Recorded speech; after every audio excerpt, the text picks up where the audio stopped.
Dylan. And I'm Kiyan. And this is Trust Your Doctor, that podcast where we assassinate the president, because this week we watched The Deadly Assassin. Written by Robert Holmes. Directed by David Maloney. And aired in October and November of 1976. Maybe we should clarify that we're not actually assassinating the president. Yeah, if that wasn't already obvious. Just a joke about what happens in this serial. We're not some sort of master planners who planned the JFK assassination or something. Yeah, obviously. Your response made that sound a lot shadier than it actually was. Anyway, yeah, this week we watched The Deadly Assassin, which you referenced this last week, but the title is actually a tautology. Yeah. Was the word you were looking for. Yeah, I didn't remember you what the word was. Which I went and looked up during the week. Yes. Yeah, because an assassin by nature is deadly, so declaring it a deadly assassin is redundant. Well, I read on the wiki page that Robert Holmes, disputed that, and he was like, there are plenty of incompetent assassins. But they're not really assassins, are they? Don't you have to kill someone to be considered an assassin? Isn't that how being an assassin works?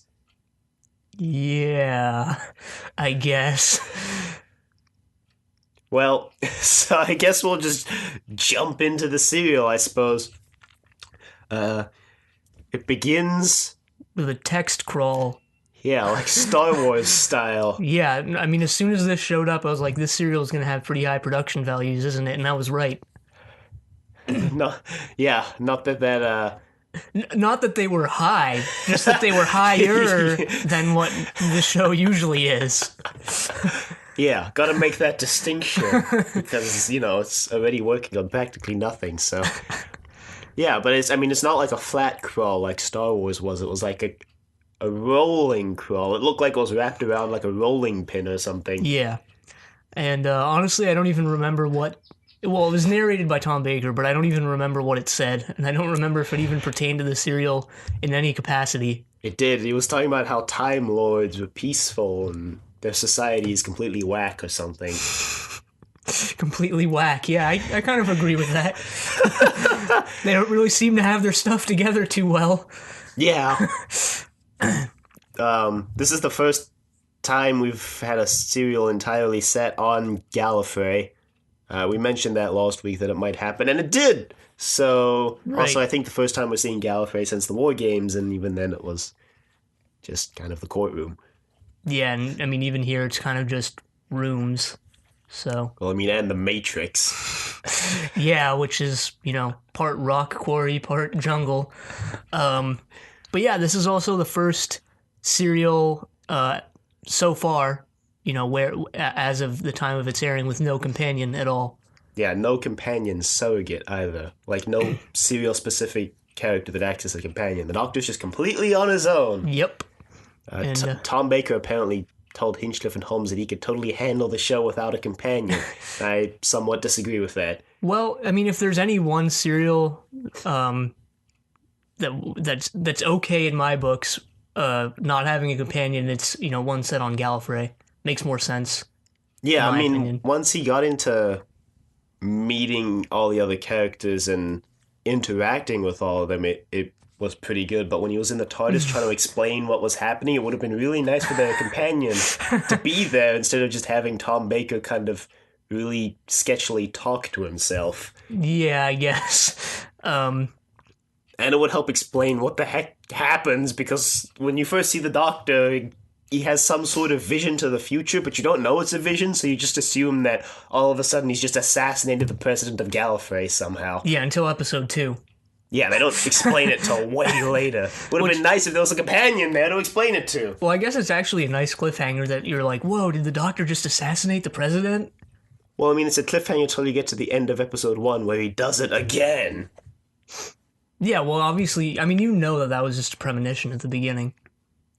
Sort of. He It's really it confusing is until kind he of lands confusing. on Gallifrey and then he leaves the note that says, I think the president's gonna be killed. And then you're like, oh, it hasn't happened yet. Yeah, it is kind of confusing, kind of. But yeah, this is also the only serial so far with no human characters. I think it's also the only serial so far with an entirely one species cast. They're all Yeah, Gallifreyan, yeah, and an entirely male cast. except for the computer voice, which is provided by a woman. Yeah, I think that's all the firsts that this serial covers, which is quite a lot. Well, I mean, not all of the first introduction of lots of lore that we find out later, but we'll It's get there true. because it hasn't come up yet. So yeah, the Doctor has some sort of premonition or something about killing the president of Gallifrey, and he's like, "Oh no!" And then he lands on Gallifrey, and then the guards show up, and he has a whole bunch of really weird monologues about Gallifrey. Where he's talking to himself, like, "Oh, the guards are coming." Right. Castellan, who I guess he had a title, but I don't remember even what I it think was. Castellan is his title. Really? Yeah, So that was his because name. when I looked it up, Castellan means like Lord of the Castle. Well, it's Castellan Spandrel.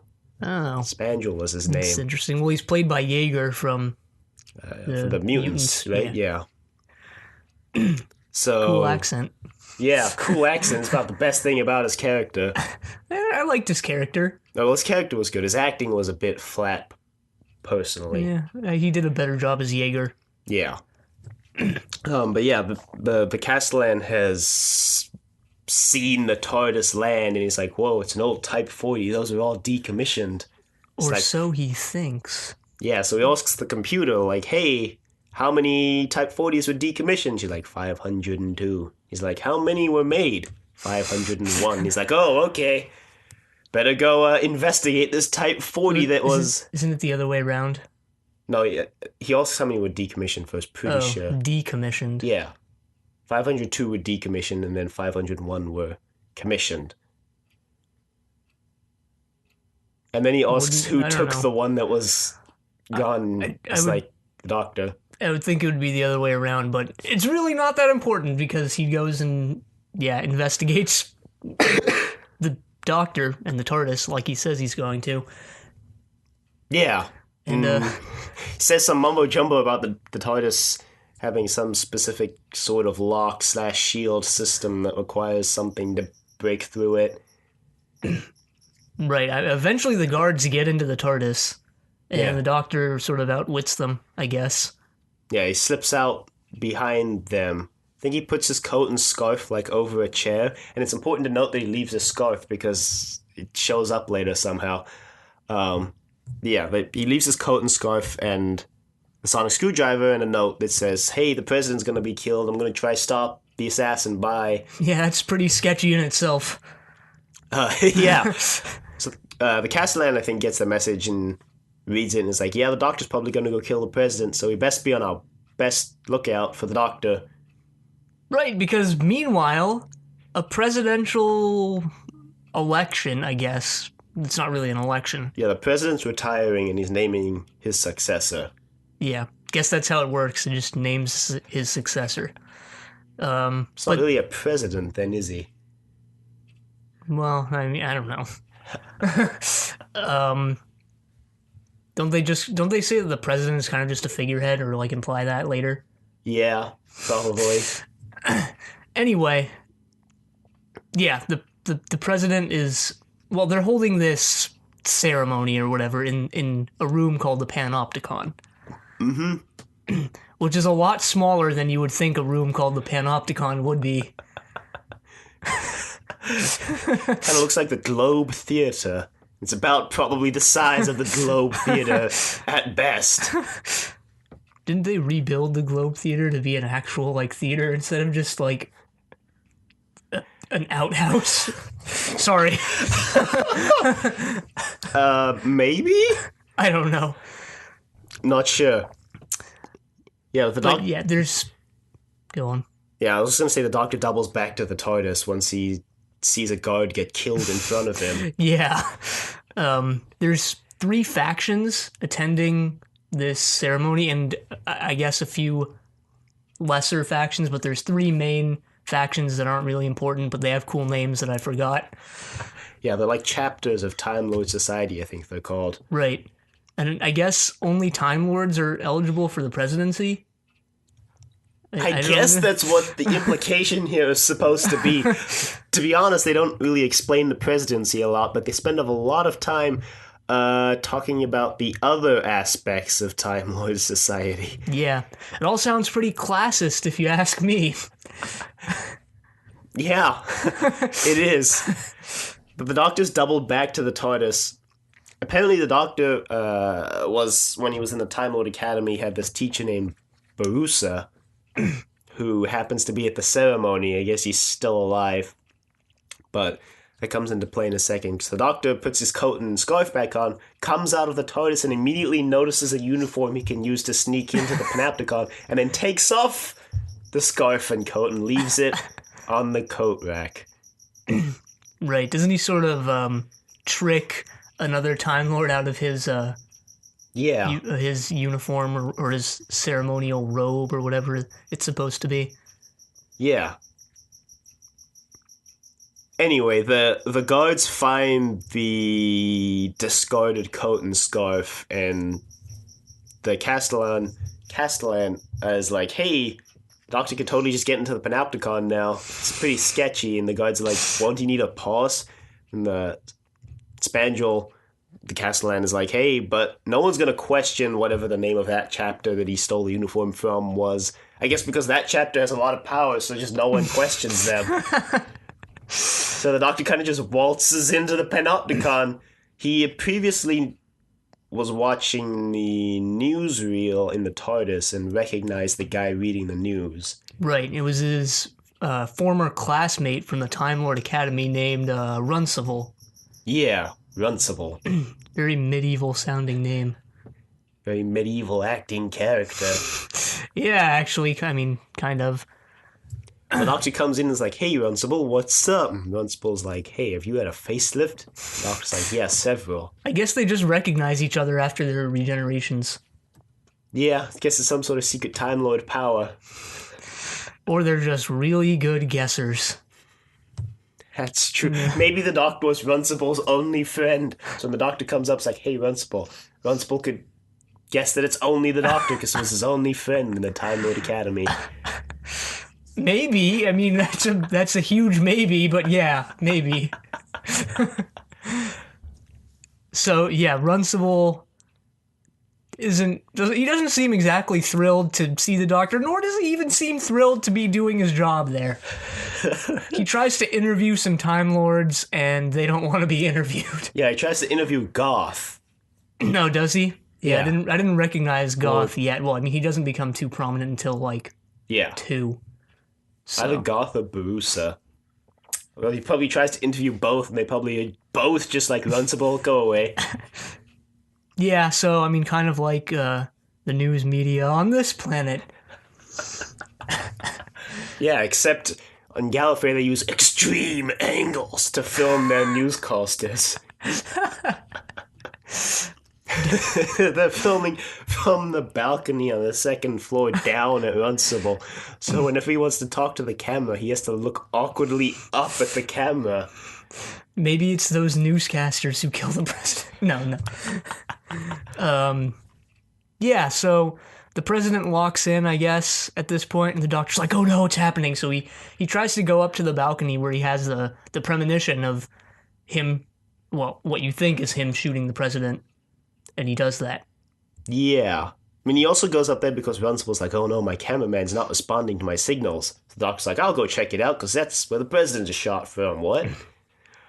So he goes up there and then the president gets shot and episode 1 ends on that cliffhanger. Yep. And in episode 2... the Doctor gets captured and thrown in jail, unsurprisingly. Yeah, and I mean, I just want to say that...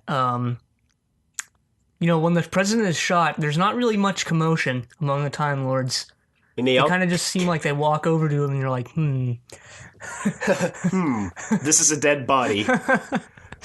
Well, guess we don't have a president now. It's revealed that it's a pretty massive problem that the president was assassinated as he was retiring before naming his successor, because this has never happened before in Gallifreyan society. Apparently, everyone's just happy and no one ever has tried to assassinate the president before. At least not before naming his successor. Yeah. I can imagine previous presidents naming their successor and then immediately getting assassinated.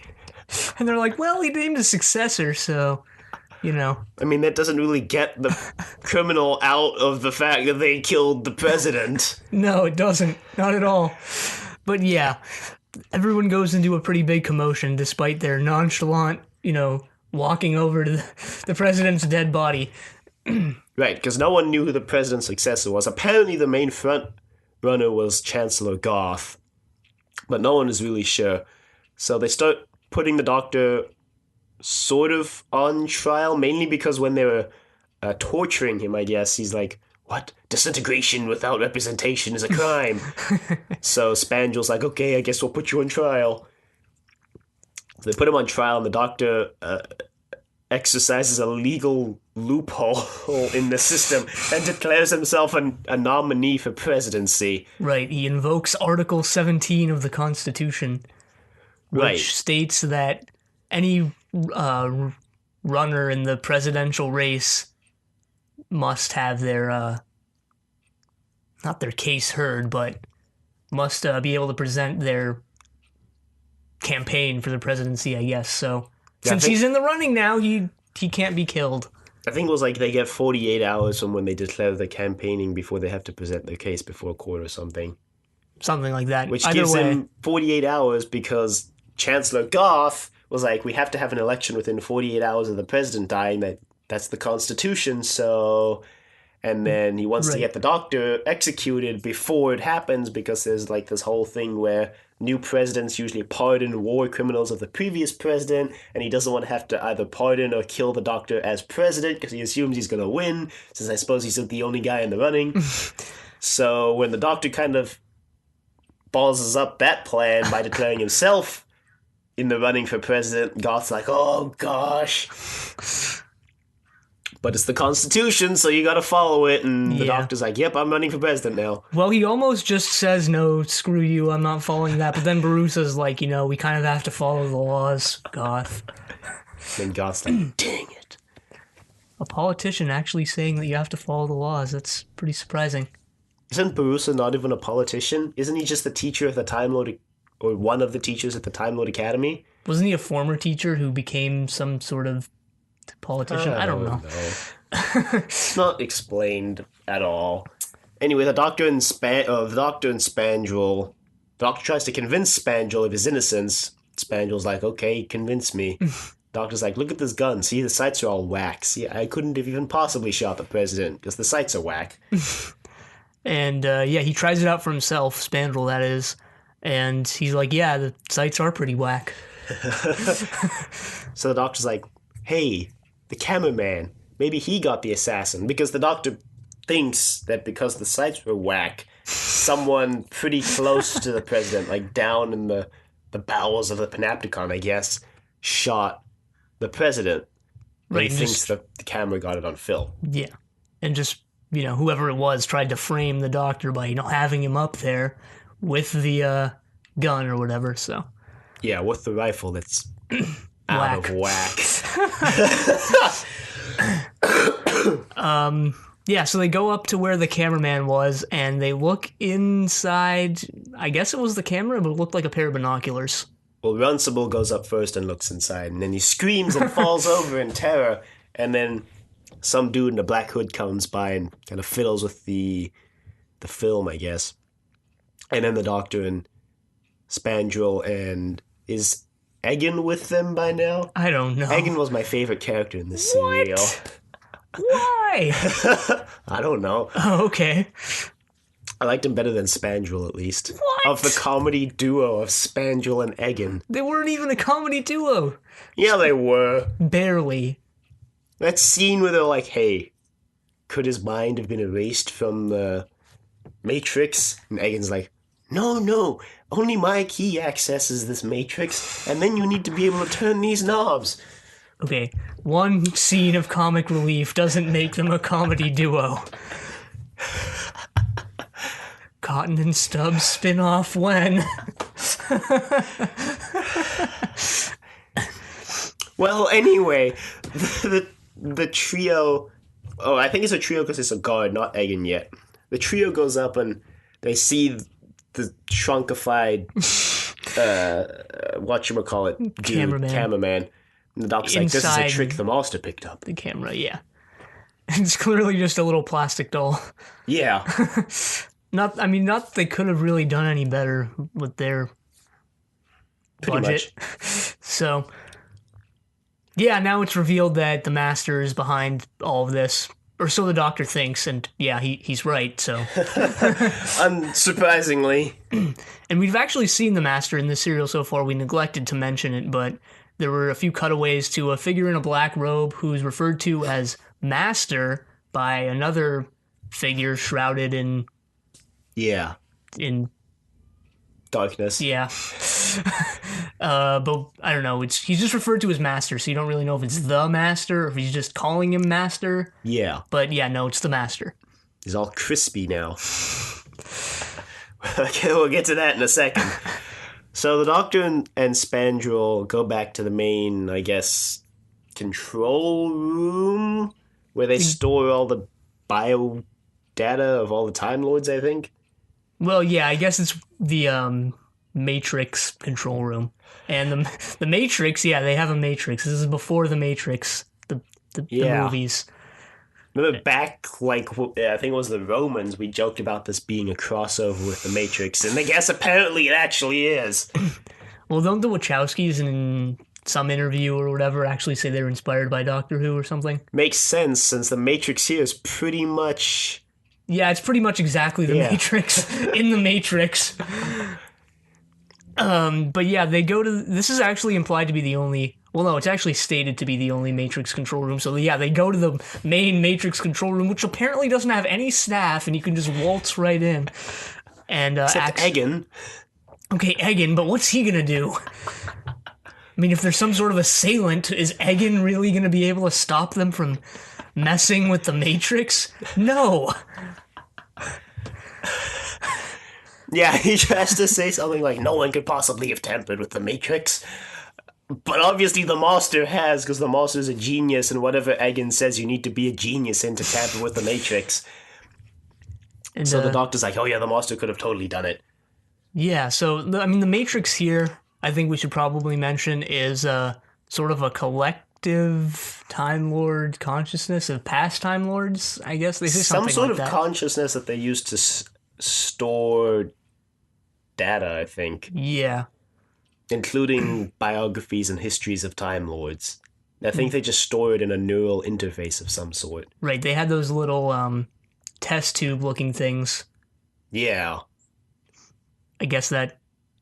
It's data, I guess. Yeah, I don't know. But yeah, the Doctor somehow figures out that either the Master or whoever is working for the Master who killed the President is in the Matrix, and I forget how he comes to that conclusion.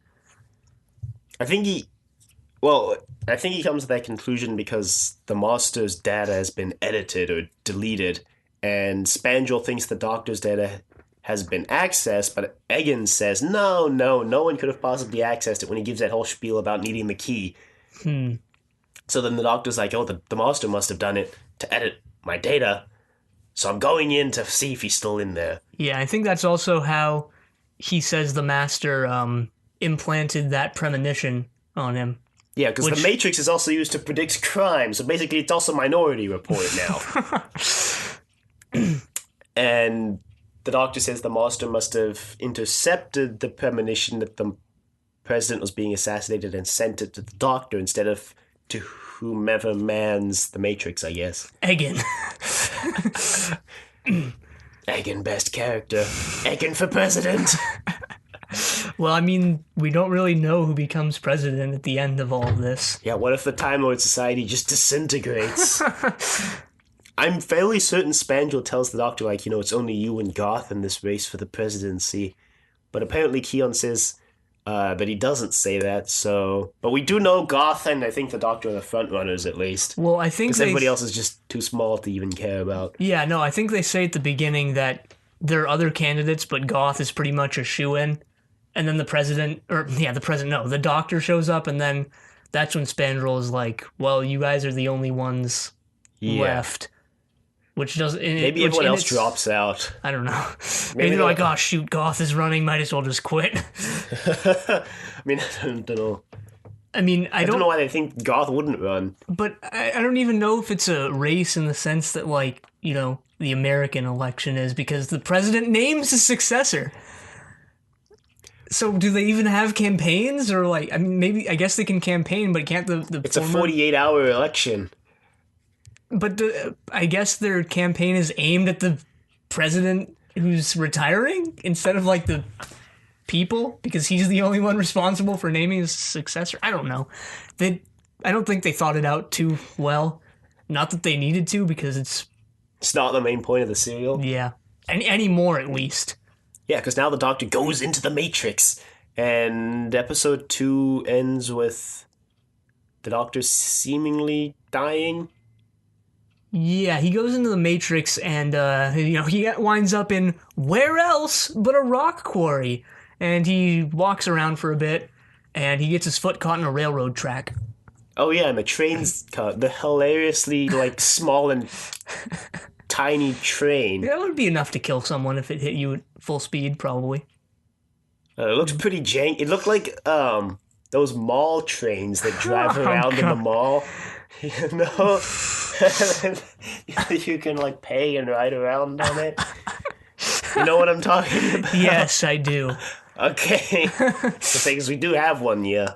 Yeah, it's manned by some masked guy. Yeah. Who is the master's subordinate. Yeah, and episode 3 begins with the train kind of just passing through the Doctor harmlessly, or something like that. It's actually the least explained cliffhanger ever. The train just kind of goes by and the Doctor's like, what?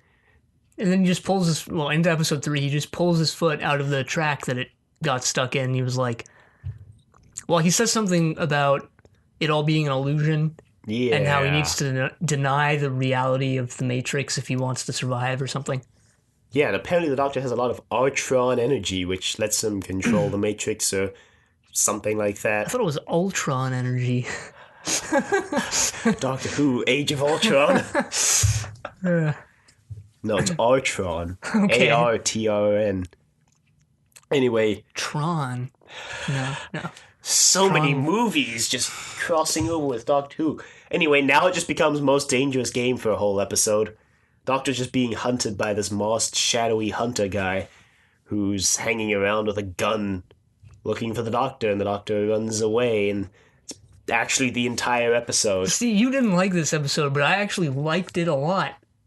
Because, I don't know. It's really boring. I don't know. I mean, I thought it had some pretty great moments. Well, first of all, I think we need to talk about that clown at the beginning. Because that was probably the most interesting part of the episode. The Doctor, I think he's stumbling through some hills or something.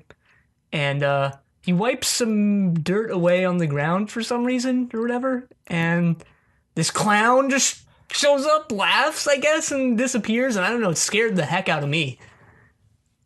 I was like, oh, clown. Oh, yeah, I forgot to mention the reason why I made it a point to note that the scarf got left behind, because the Doctor doesn't wear it from when he gets captured till when he goes into the Matrix, and then he hops into the Matrix, and all of a sudden he has a scarf in the Matrix. Yeah, well, you know, remember in the actual, like, you know, the Matrix films when they wear, like, spy outfits in the Matrix? He's wearing the exact same outfit, he just has a scarf now. Yeah, maybe. I feel like it was just an oversight on the costuming and writing department because he uses the scarf to get out of the cliff. Well, you gotta have that plot device somehow. But anyway, yeah, the Doctor keeps walking around, and then it actually does become literally most dangerous game because the masked assassin leaves the Doctor some stuff to use in his human hunting experiment. I mean, his Time Lord hunting experiment. Yeah, Time Lord hunting experiment. I don't know. I thought there were some pretty tense scenes in this, like the one where the doctor's barely hidden by that bush, and he's almost about to be shot, but then the mask guy just kind of leaves him with the grenade and the supplies and stuff, and the canteen of water that's empty. I guess, but it was just a whole lot of masked figures setting traps, and the doctor just being, oh, this is a really obvious trap, just not gonna go through this, and going somewhere else. I like the part with the blow dart and stuff. I thought that was all interesting. I thought it kept me entertained. It kept me entertained less than the other 3 episodes in this serial. I like the political intrigue, who's behind it all. The monster shows up again, plot more than I'm in the Matrix and I'm playing Most Dangerous Game. But I really like Most Dangerous Game and its various imitators. Like, what was it? Death Match? Death Watch? Death Watch? But yeah, this actually does tie into the political intrigue because at the end it's revealed that the masked man is Goth. Yeah, the doctor tricks him into firing his gun in a swamp where they saw the swamp gas that ignites, which begs the question, are guns on Gallifrey gunpowder powered? Because I had assumed that they were like laser bolts. Well, they're in the Matrix. They can pretty much have whatever they want with all their Ultron energy, I guess. I don't know. I mean, not the doctor, because every time the doctor creates something, the monster destroys it, like, you're in my domain now. Yeah. Kind of Ice Warriors-esque. Well, I mean, his vocal cords are probably ripped apart, if the rest of his body is any indication. Yeah, so Goth... We should also mention that if you die in the Matrix, you get killed in real life. Like the movie The Matrix, so there's that too. Anyway, the doctor actually does seemingly die and then come back to life, and Egan's like, whoa, we must have a lot of Ultron energy. Then, yeah, at the end of episode 3, it's revealed that the masked figure is Goth. He's like, come out, doctor, and he fires the gun, and then the swamp bursts into flame around him, and he's on fire, and then he tries drowning the doctor, and episode 3 ends. And episode 4 begins with the doctor not being drowned. Yeah, I think Goth kind of just stops drowning him. Is that what it was? I honestly don't remember how he gets out of that situation. I think Goth just gives up because he's still on fire, and he's like, ah! And the doctor kind of like pushes him, and he falls into the lake. And then the doctor leaves the Matrix as the monster's trying to lock the doctor into the Matrix. And Goth's like, no, don't do that. He'll kill me. And the monster's like, doesn't matter. Gotta trap the doctor. Because, the monster has his weird, strange, unhealthy obsession with beating the doctor now. Yeah, and Goth has pretty much outlived his usefulness. Really just wanted to say outlived his usefulness. And I finally got the chance. Have you been waiting 91 episodes to say that? Yes. No. Well, the doctor gets out and tells Spandrel what happened inside, and Egan. It's like, yeah, the Goth was in there. We better go find him. They, look under the Matrix, and there's some tunnels, and the doctor's like, better use these. Right, because the Master has been using a secret, unsolicited laboratory where he apparently tapped into the Matrix. Jackson. He's on, what's it called? The Nebuchadnezzar. Yeah, he's found his transmission point. He's jacked in. He's like, oh shoot, gotta go. Yeah, so he scurries out of there. Well, he actually doesn't, because he stays there and injects himself with the syringe. Yeah, actually. And then the doctor and them come down, and you see the full face of the monster for the second or third time this serial, but he just kind of just looks like he's been third-degree burned all over his body. Right. It's played by Peter Pratt, we should mention. Yeah, I'm surprised we didn't mention that until now, but yeah, this is a new actor, obviously, since Delgado hit the dirt a couple years ago. Literally. Oh yeah, because he fell off a cliff, didn't he? I mean, maybe he hit some rocks, or maybe he fell into the sea. I don't know. It's getting pretty morbid. Yeah, it is. But yeah, it's played by Peter Pratt, and apparently the reason why they brought him back in this form, Hinchcliffe and Holmes were considering leaving at the end of the season because they figured, hey, we've done everything we can for this show. and we kind of want to move on to other projects. But they wanted to bring back the Master in this serial because it's set on Gallifrey, and who else would be the villain but the Master? So they decided to put him in this form because they didn't want to leave the next production crew with an incarnation of the Master that they maybe didn't like or didn't want to use. Right.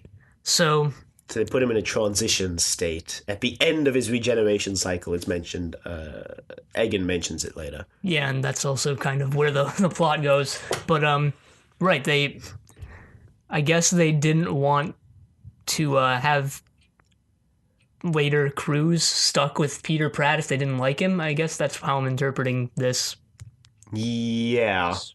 Because, well, I guess they didn't want to regenerate Delgado into, like, an actual actor and then characterize him a certain way, and then maybe the next production crew's like, don't really like that characterization of the Master. It's actually pretty considerate. Yeah. Also, the Master's one of the only villains who can change his characterization, from incarnation to incarnation, whereas, like, other returning villains, like the Daleks and the Cybermen, would pretty much always be the same. Yeah, I guess. Cybermen do have some variation, well, to an extent. Yeah. The Ice Warriors do. Depends what stage of their civilization they're at, but anyway. Right, the Master makes it appear as if he's dead. They realize almost immediately after leaving the room that he's probably not dead. After sending a guard to disintegrate his body, and I made a note here because when they said they were going to disintegrate him, like I guess they did to Morbius before, that his body will be burned beyond recognition. I was like, yeah, as if it isn't already burned beyond recognition. Oh, right, I was going to say that, it's really not stated whether or not this is the same incarnation of the Master as Delgado, or if it's another incarnation. Well, the only thing that is specifically stated is that this Master's at the end of his regeneration cycle. Right. And at the end of your cycle, there's no way to prolong your life. Again, also, this is the first time we hear of the 12 regeneration limit. Yeah. Because Egan says at the end of your 12th regeneration, there's nothing you can do really to extend your life outside of a bunch of technicalities they introduce later. Well, I mean, both the Doctor, I guess they didn't think they would make it to 12 Doctors, so they're like, yeah, let's throw it in as 12. We're never gonna get there. So then they have to create a bunch of loopholes for why the Master and the Doctor have more regenerations. And I'm pretty sure this specific fact that this Master is at the end of his regeneration cycle is what throws the entire Master timeline into pandemonium. Oh, God. Do you remember when I mentioned that, like, I looked at the Master's wiki page and his whole timeline was just a mess? I think it's because of this decision. Great. Fantastic. Because I think a whole bunch of books try to explain what happens between the Delgado Master and this Master, and I think none of them agree, so there's no real way to explain the Master's entire timeline. Well, can't we just assume that this is the Delgado Master? Yeah, you could. And I think it's implied that, but it's not outright stated. For all we know, the Delgado Master could have been the first incarnation. There's just 11 incarnations between Delgado and the Peter Pratt Master. Well, that's another story for hopefully never. It's like Dalek continuity talk. We're going to have Master continuity talk. Great. Right, so they realize he's not dead, and the Doctor kind of gets this schooling on the history of Gallifrey and Rassilon. Apparently Rassilon is the founder of Gallifreyan society. Right, and or the founder of modern Gallifreyan society. Right, because they do mention the old times or whatever it is. And, Rassilon harnessed... Well, there's some sort of myth where he harnesses some artifacts to utilize some energy, and the Doctor deduces, after hearing this myth, which I'm surprised he hasn't heard before. I mean, considering he did from Gallifrey. Leave Gallifrey, though. He kind of just ran away when he was comparatively pretty young. I don't know. You'd think he would have heard this, though, but maybe he just forgot. Basically, he deduces that Rassilon harnessed the power of a black hole to give the Time Lords their regeneration powers. Right. It's called the Eye of Harmony. I think the Doctor's like, it's the one above all that balances everything, or something. the reason why the Time Lords can regenerate is because the Eye of Harmony is balanced against the gravity of 10 planets, and if the Master destroys the Eye of Harmony, he'll not only destroy Gallifrey, but he'll destroy like 10 other planets. And his plan is revealed now, and he wants to do that to, I guess he believes it'll restart his regeneration cycle. Yeah, and he's going to use the Sash of Rassilon, which apparently prevents you from being shunted into another universe. To be honest, I just wanted to say the word shunt. Have you been wanting to say shunt for 91 episodes? Maybe. No. Prevents you from being shunted into another dimension. But there was also the Rod of Rassilon, or whatever it was, which is used as a key for the Eye of Harmony. God, this is getting really confusing. The everything of Rassilon. Yeah, so that's why the Master wanted to assassinate the President, because the President is in charge of the Sash and the Rod. You'd think there would be some sort of separation of powers here, where, like maybe one guy's in charge of the Sash and another guy's in charge of the Rod, so that they don't cause chaos and destruction. But no. Apparently no one figured out that the Sash and the Rod were related to the Eye of Harmony. Don't they know that they are, though? No, Egan's like, what do you want with the Sash, Doctor? I mean, it's just a ceremonial you're right. thing anyway. Because the Master traps the Doctor, Egan, and Spandrel in the room where he gets the Sash from, and he makes them give him the Sash. And then when the Doctor wakes up because he was stunned, he's like, why'd you give him the Sash? And Egan's like, it only has ceremonial value anyway. And the Doctor's like, it's a technological masterpiece. It prevents him from being shoved into another dimension.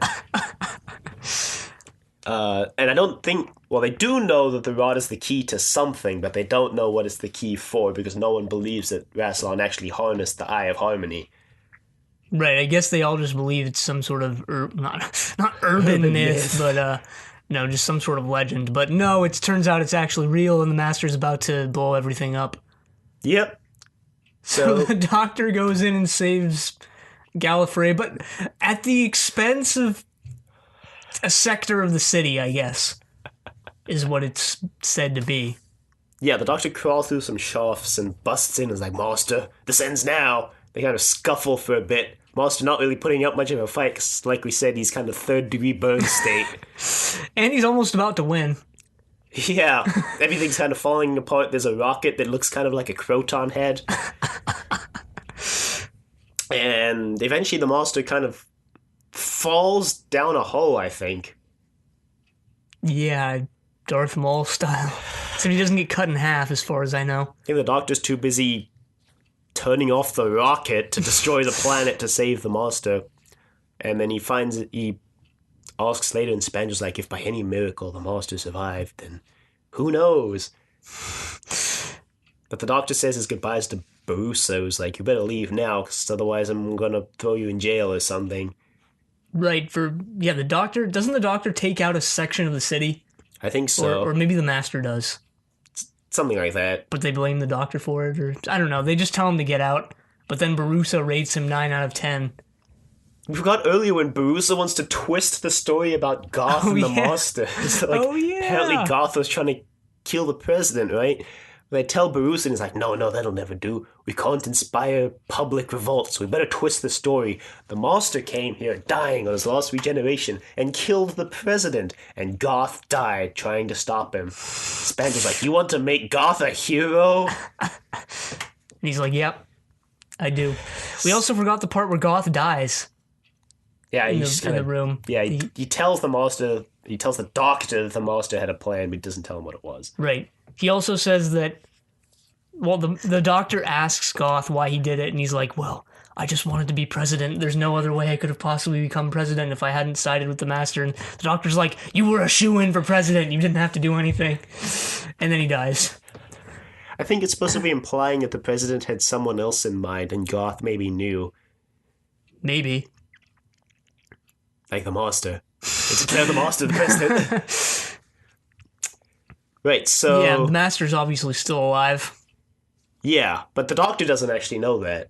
So the Doctor leaves in his TARDIS. He's like, I hope to never see him again. Yeah, I'm sure that'll happen. So he goes off in the TARDIS. Maybe he had assumed the Master was already dead, and this was a weird meeting for him. But anyway, and then the grandfather clock behind Spandrel starts to dematerialize, and he's like, oh, duh, the Master's TARDIS is disguised as a grandfather clock. pretty sure the universe isn't big enough for the two of them, and then it ends. with the monster's creepy laughing face superimposed over the grandfather clock. Yep. And that's how it ends, setting up future appearances of the monster pretty definitively here, unlike the previous serial. It kind of just ended in... How did the previous monster serial end? Was it the time monster? I think it was. Yeah, I think so. That was a long time ago. Was it that time? I'm pretty wasn't it the Frontier in Space two serial part? Yeah, it was. Well, he wasn't really in the second one. Yeah, and he just kind of disappeared after the first part, which was first part was Planet of the Daleks, wasn't it? No, it was Frontier in Space Frontier in and Space, Planet of the Daleks. Yeah, he kind of just disappeared after that. Yeah. Which he shows up in Lost of the Gathering. Yeah. Wherever that takes place. I don't think that him just disappearing at the end of Frontier in Space doesn't necessarily count him out of future serials, obviously. Yeah. It doesn't necessarily set him up as, guaranteed to come back, which he didn't for like 3 years, so. 3.5, I think it was. Yeah, but this clearly definitively sets him up to come back at some point eventually. Right, with a loophole as to, pertaining to his regeneration cycle. Hopefully. Or he'll just come back crispy and be like, hey, what's up? I'm crispy. Just call himself Crispy from now on. I do want to mention that the monster's crispy design was actually really good and pretty impressive. Well, this serial did have pretty high production values comparatively, which I guess we can talk about now. Yeah. The Matrix control room looked better than our usual control room, except not as cool as the boss control room.